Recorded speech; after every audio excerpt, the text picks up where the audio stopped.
कोई हथियार है, कोई व्यक्ति है, कोई विद्यार्थी है, उन सभी का जो कीमत है, जो उनकी इम्पोर्टेंस है, जो महत्वता है, वो तभी पता चलती है जब परीक्षा होती है।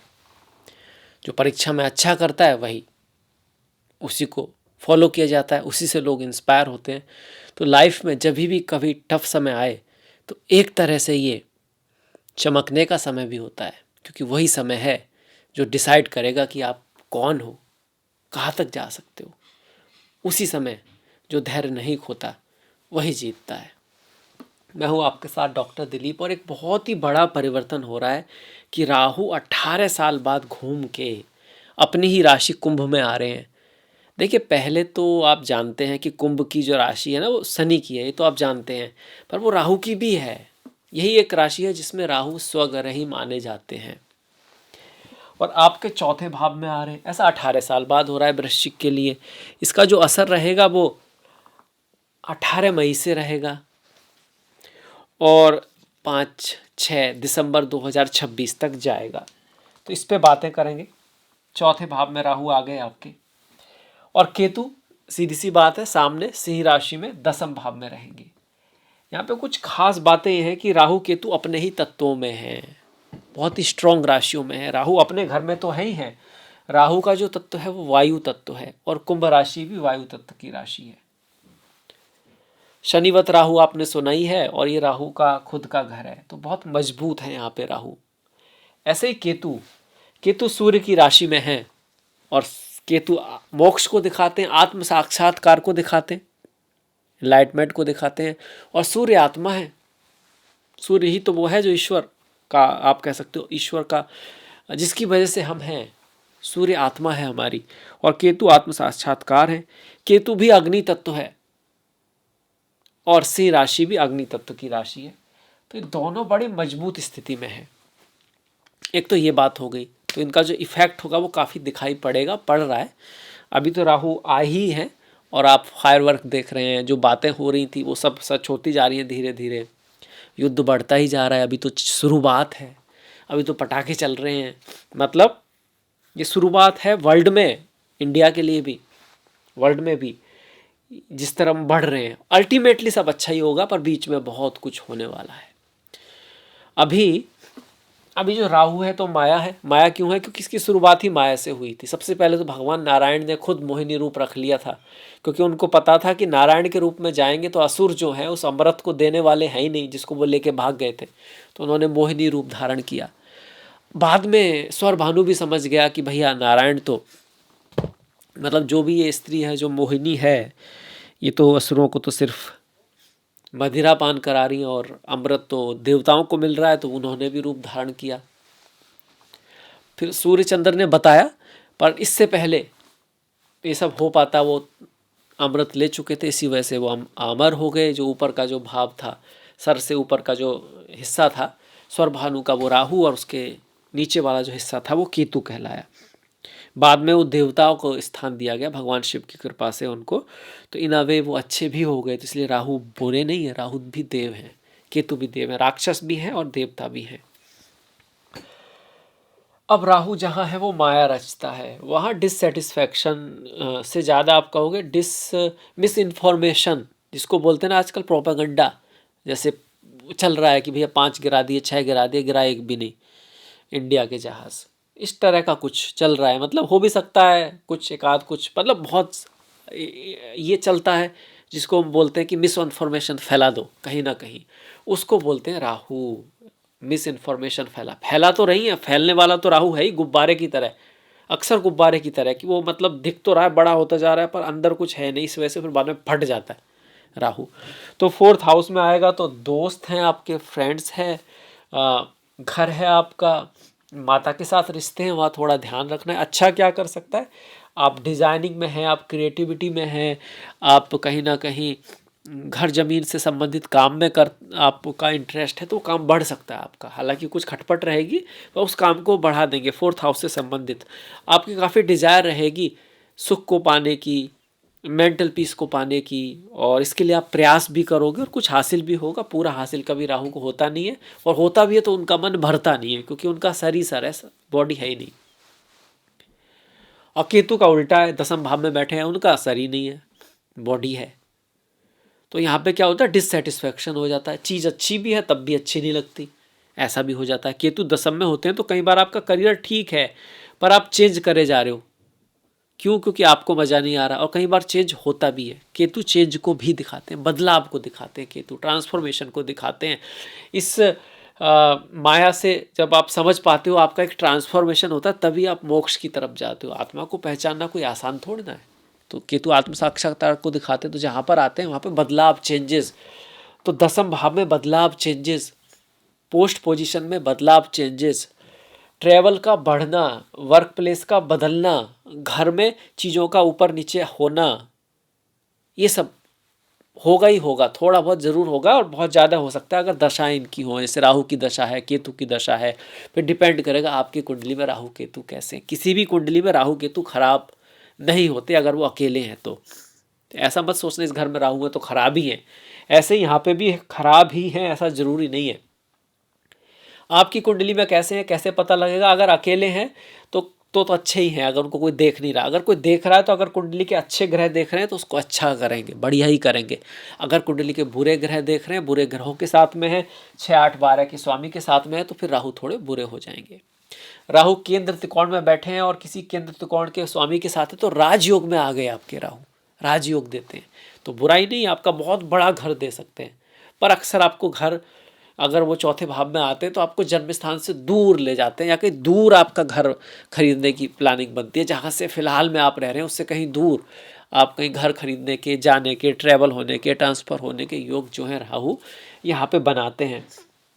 फॉरेन विदेश में भी ले जाएंगे। अच्छी बात क्या है, हालांकि राहु चौथे भाव में ठीक ही कहा गया है, उन पर जो गुरु की दृष्टि आ रही है वो थोड़ा आपको पॉजिटिव करेगी। मन में जो थोड़ी अशांति है वो अगर आप दूरदृष्टि रखोगे, धैर्य रखोगे, तो उसमें आपके कहीं ना कहीं पॉजिटिविटी आएगी, क्योंकि जो गुरु है ना उनकी दृष्टि आ रही है यहाँ पर। तो राहु का थोड़ा सा असर अच्छा ही रहेगा। कब तक? मई से लेके अक्टूबर तक। फिर अक्टूबर से लेके ना आपको दिसंबर तक थोड़ा ख्याल रखना है। इसके बाद दिसंबर से लेके जून तक फिर थोड़ा सा अच्छा असर रहेगा राहु का, क्योंकि इस समय में गुरु आपके मिथुन राशि में रहेंगे। और जून 2026 से फिर दिसंबर 2026 तक, जून के बाद कुछ जो महीने हैं इसमें आपको थोड़ा सा ध्यान रखना है मेंटल पीस का, माता के साथ रिश्तों का, और कहीं आप फॉरेन विदेश जाना चाहते हैं तो उसमें वो आपकी हेल्प करने वाला है। घर, गाड़ी, भूमि, वाहन खरीदने के मामले में भी राहु पॉजिटिव है, पर आपको छल, जैसे बोलते जैसा दिखता है वैसा हो जरूरी नहीं है, तो डॉक्यूमेंट्स वगैरह चेक कर लेने, क्योंकि राहु का सर तो है पर देखने जाओगे तो वहाँ पे कोई आंखें नहीं है, मुखौटा है, माया है, बदलते रहने वाला चेहरा है, कभी ऐसा कभी वैसा। से नेताओं को हम राहु से देखते हैं, एक्टर्स को हम राहु से देखते हैं, है ना, रिसर्च को हम राहु से देखते हैं। तो नेता आप समझते हो उनको सिचुएशन के हिसाब से बदलना। स्पाई जो जासूस होते हैं कहीं दूसरे कंट्री में जो जा रहे हैं, तो उनको देखो कितना ऐसे बन के रहना पड़ता है ना। कई बार पता लगता है यार ये व्यक्ति तो वहाँ पे चाय वाला था और बाद में पता लगा वो तो किसी का एजेंट था, तो बहुत छुप के रहना, पता ही ना लगे। ये सारे जो गुण होते हैं वो राहु के होते हैं। अब चूंकि 4th हाउस में राहु है तो घर में भी कुछ ऐसी चीज़ें रह सकती हैं जिनके ऊपर आपको थोड़ा शक हो जाए, या कुछ इस तरह की चीज़ें दिखाता है राहु। शक भी दिखाता है अपनों के ऊपर भी, जहाँ जाता है वहाँ पर कुछ मिस इन्फॉर्मेशन है, कुछ लग कुछ रहा है, ये भी दिखाता है। और उस घर से संबंधित डॉक्यूमेंट्स हैं, कम्युनिकेशन है, दोस्त हैं, फ्रेंड्स हैं, वहाँ पे भी कुछ धोखा मिलना, ये सब भी दिखाता है। पर ज़रूरी नहीं कि मिले ही मिले, ये भी दिखा सकता है कि आपके जो दोस्त होंगे इस समय जो बनेंगे ना, वो आउट ऑफ द कास्ट बनेंगे, कुछ अलग बनेंगे, कुछ अजीब बनेंगे। आपको भी कुछ ऐसी चीज़ों से शांति मिलेगी, कुछ ऐसी चीज़ों में मज़ा आ सकता है जो थोड़ी सी अलग हैं, आउट ऑफ द बॉक्स हैं, नई हैं, फॉरेन से रिलेटेड हैं, समाज में शायद अभी वो नई नई आई हैं या उनकी उतनी मान्यता नहीं है। आपका मन टेक्नोलॉजी में लग सकता है ना, क्योंकि ये जो राहु है टेक्नोलॉजी है, आपका एआई की तरफ आप जा सकते हो। राहु और क्या चीज़ें, बड़ी मशीनें हैं राहु, फॉरेन चीज़ें हैं, तो इन सब चीज़ों में आपका इंटरेस्ट हो सकता है। इलेक्ट्रिसिटी है आपका, एयरलाइन है आपका, लॉ है, ये सब जो है ना राहु को दिखाता है। ट्रैवलिंग, ये सब राहु को दिखाता है, फॉरेन चीज़ें हैं। तो इन सब चीज़ों में आपका मन, साइंटिस्ट हो अगर आप, या आपको किसी रिसर्च वाली चीज़ों में मज़ा आएगा। केतु भी कुछ कुछ ऐसा ही है, पर केतु में क्या है कि काम से थोड़ा सा आप कह सकते हो डिससेटिस्फैक्शन भी करता है, वहाँ से भगाता है चीज़ों को। राहु खींचता है, केतु भगाता है। राहु चौड़ाई है किसी चीज़ की, बिगर देन द पिक्चर है। केतु गहराई है, इसीलिए झंडा भी केतु है और जड़ें भी केतु है। केतु पास्ट की तरफ, आपने काम में ना कुछ आपको ना पुरानी चीज़ें फिर से वापस आएंगी आपकी लाइफ में, आपके काम, कुछ पुराना बॉस, कोई पुराना दोस्त, पास्ट की चीज़ें आपको जो है फिर से आपकी लाइफ में आ सकते, कुछ पुराने इवेंट्स, ऐसी सारी चीज़ें आपके में आ सकते हैं। राहु में नए चीज़ें आएंगी, घर में कोई नया मेहमान आ सकता है, घर में कोई नई चीज़ हो सकती है। फ्यूचर जो है वो आपका राहु है। कैसे करें, अच्छा कैसे करें इनको, देखिए राहु की दशा है तो माँ दुर्गा की पूजा करें, माँ सरस्वती की पूजा करें, बहुत बढ़िया है। किसी भी काम को लालच में ना करें, क्योंकि राहु क्या इंद्रिय हैं आपकी, आँखें हैं, मुंह है, कान है, तो आंखों से हम देखते हैं, कानों से हम सुनते हैं, तो उस चीज़ का लालच है, जो चीज़ इंद्रिय में सुख है, तो उसको धैर्य से करें, दूरदृष्टि से करें, मन के बस में ना आके मन को बस में रख के करें। आपका मन आपका हिसाब से चले, ना कि आप मन के हिसाब से चले, तो राहु आपके बेटर रिजल्ट देंगे। अगर केतु है तो एक तो गणेश जी की पूजा करें, संतों का सम्मान करें, थोड़े बहुत स्पिरिचुअल अध्यात्म की तरफ जाएं और अपनी जो रेस्पॉन्सिबिलिटी है उनको निभाएं। अगर आपको कोई चीज़ में आनंद नहीं आ रहा है, पर उसकी अगर आप वो आपका फ़र्ज बनता है तो उसको ज़रूर निभाएं। सिर्फ मन की चीज़ों को ना करें, वो काम भी करें जो आपको करना चाहिए। केतु। दूसरा, काम में डूब जाना भी केतु को अच्छा करता है। जैसे कोई डांसर है, अगर वो अपने आप को भूल जाए, इतना डांस में लीन हो जाए कि उसको अपने लक्ष्य का पता ही नहीं, उसे क्या पाना है उसका पता नहीं, बस वो अपने में खो गया, खो जाना केतु है। तो काम में बहुत बिजी हो जाना, यही भूल जाओ इससे आपको कर चाहिए क्या, वो भी केतु होता है। इसी को फिर मोक्ष बोल देते ना, आप खो गए, आप हो ही नहीं, आप ईश्वर में मिल गए, आप काम में मिल गए, अपने लक्ष्य में खो गए, ये केतु है। राहु पाना है, भागना है, दौड़ना है, पर राहु को पता है कि क्या पाना है। राहु का एक मिशन है, अपना ईगो है ना, उसके पास सर है और उसको कुछ अचीव करना है। केतु की आइडेंटिटी नहीं है, केतु के पास इंद्रिया ही नहीं है, केतु के पास इंट्यूशन है, भक्ति है। केतु को खो जाना है, ईश्वर में मिल जाना है, किसी चीज़ में डूब जाना है। तो ये सारी चीज़ें होती हैं जो आपको ध्यान में रखनी। तो काम में डूबना भी इसकी एक रेमेडी है। तो इतना पसंद, मतलब काम में आप इतने इन्वॉल्व हो जाओ, उसको इतना करने की कोशिश करो, आप काम में डूब जाओ, ये भी केतु है। और काम को छोड़ दो और मोक्ष की तरफ चले जाओ, स्पिरिचुअलिटी की तरफ चले जाओ, ये भी केतु है। तो आपको उसको पॉजिटिवली यूज करना है। गणेश जी की पूजा बहुत बढ़िया रहेगी, संतों का सम्मान। इसके अलावा राहु केतु हमारे पूर्व जन्मों से जुड़े होते हैं, तो ऐसे में अपने पितरों के लिए कुछ करना, भगवान शिव की पूजा करना बहुत बढ़िया रहता है दोनों के लिए, क्योंकि उनके गले में ना सांप है, नाग है, और किसी की कुंडली में सर्प दोष होता है, काल सर्प दोष वगैरह अगर होता है, तो सबसे बेस्ट भगवान शिव की पूजा ही होती है। इसी के साथ मैं इस वीडियो को समाप्त करता हूँ। वृश्चिक राशि के लिए मैं कहूँगा कि राहु का परिवर्तन बुरा नहीं है, अच्छा भी बहुत नहीं कह सकते, पर अगर आपका राहु अच्छा हुआ तो बहुत सारी अच्छी चीज़ें भी इसमें वो देगा। डिपेंड करेगा दशा महादशा कैसी है, आपको बहुत ज़्यादा पॉजिटिव रहना है।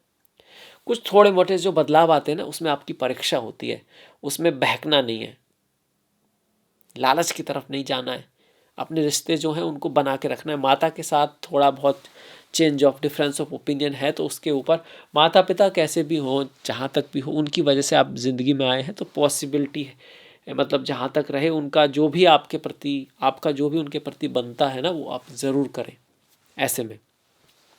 तो इसी के साथ मैं आपसे विदा लेता हूँ। आई होप ये वीडियो आपको अच्छा लगा होगा। इसके आपके कुछ, अगर आप इसका यूज़ करेंगे तो आपके जीवन में कुछ ना कुछ अच्छा ही ये लेके आएगा। इसके साथ मैं आपसे विदा लेता हूँ। आपसे मुलाकात होगी नेक्स्ट वीडियो में। अपना जो प्यार है इसी तरह से बना के रखें।